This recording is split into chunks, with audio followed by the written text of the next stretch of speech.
You're not going to see aliens in outer space. You're going to see aliens down when you go under the sea, and you see life of all different forms, and it's quite something. The motivation behind profiling Ray Dalio for an episode is that the billionaire is huge into ocean exploration, and he has this massive ship that he's outfitted with leading technology for ocean exploration. It's got the helicopter pad on the front, it's got the A-frames on the bottom, and it's got a spot, the projector, where we can drop remote operated vehicles that can go down 6,000 meters. It's a 21st century, super equipped, high capacity vehicle. We were going to get to join him on the ship and go down with him in a submarine. Then the pandemic hits. We wanted to still do the taping, so we did it over video chat.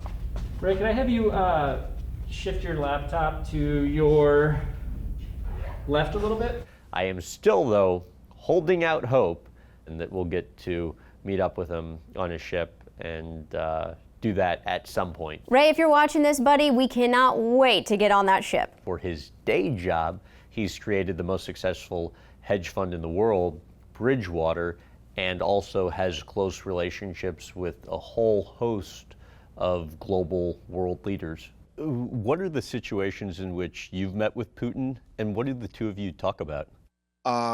Well, there were two conversations about economics. It was very interesting to hear how this billionaire hedge fund manager built up his business and some of the unique practices he has at the workplace. Bridgewater people can be critical of you regardless of seniority hierarchy level. Yeah, it's not meant in any way nasty. Basically, if you're critically talking behind somebody's back, like 3 times, you're out. You can bring it up openly and you can talk about anything openly. They have cameras everywhere at all times, recording everything. Employees grade or rank people in real time, and while it does not work for everybody, it's been wildly successful for them. It's not monitoring employees. So the idea of being able to let anybody into most conversations is a transparency question, not a monitoring question like that. During the interview, Ray shared some things that he's never talked about before. That includes how he tried to save his mom's life when he was a teenager. She had a heart attack, and she was dying. I tried to revive her. That was a big moment. At that time, I couldn't imagine ever being able to smile or laugh again. Two of the toughest periods of his life were when he witnessed his mom die in front of him, and then later on where he was dealing with his son's mental health challenges. He called me up and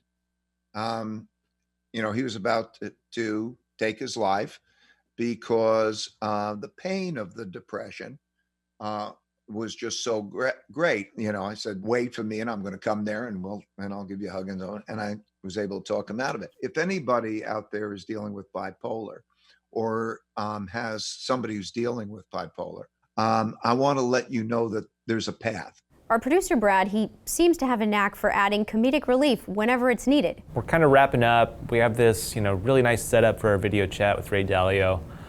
And Brad just decides to go on a little walk around. Brad's just kicking dirt like a bored outfielder who's 9 years old and just walks right through the projected background.